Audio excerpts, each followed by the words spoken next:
साल 2050 ये वो साल है जिसको लेकर बड़ी तैयारियां कर रहा है, क्योंकि इस साल तक वो दुनिया का दादा बनने की फिराक में है। बात हवाई कतई नहीं है, क्योंकि चीन ने एक के बाद एक बड़ी तैयारियां मुकम्मल अंजाम तक पहुंचा दी हैं। अंतरिक्ष में खुद का स्पेस स्टेशन लॉन्च कर रहा है, चांद और मंगल पर रोवर उतार चुका है, तो समंदर में उसकी नौसेना आज अमेरिका से भी आगे निकल गई है।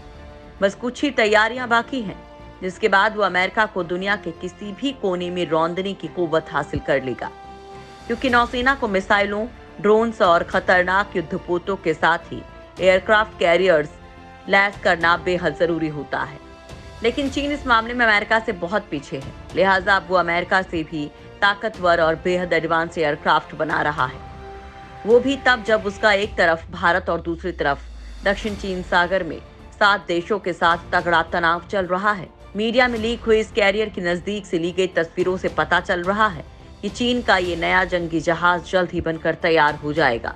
टाइप 003 नाम का ये एयरक्राफ्ट कैरियर आधुनिक कैटापोल्ट या इलेक्ट्रोमैग्नेटिक एयरक्राफ्ट लॉन्च सिस्टम से लैस है। चीनी नौसेना में पहले से ही इसकी जंप वाले 2 एयरक्राफ्ट कैरियर सक्रिय हैं, लेकिन अब ये अत्याधुनिक एयरक्राफ्ट कैरियर नौसेना की ताकत में कई गुना इजाफा कर देगा। भारत के लिए भी हिंद महासागर में बड़ा संकट पैदा करने वाला है, क्योंकि इसके जरिए चीन के 5वीं पीढ़ी के फाइटर जेट हिंद महासागर तक पहुंच जाएंगे। समुद्र में दादागिरी को तैयार हुआ चाइना। जल्द लॉन्च करेगा एडवांस एयरक्राफ्ट कैरियर।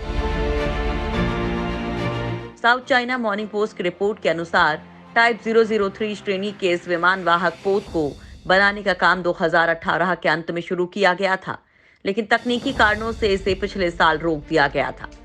बताया जा रहा है कि अब इस एयरक्राफ्ट कैरियर का निर्माण फिर तेजी से हो रहा है, क्योंकि उससे पहले बनाए गए स्वदेशी विमान वाहक पोत के निर्माण से श्रमिकों ने बहुत कुछ सीखा है।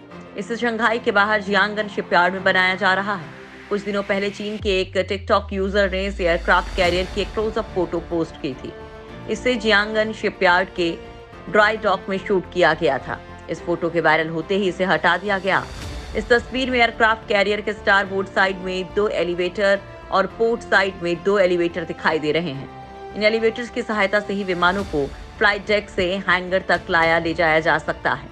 किसी भी एयरक्राफ्ट कैरियर में जितने ज्यादा लिफ्ट होंगे, उसमें विमानों को लाने और ले जाने की क्षमता उतनी ही ज्यादा होगी।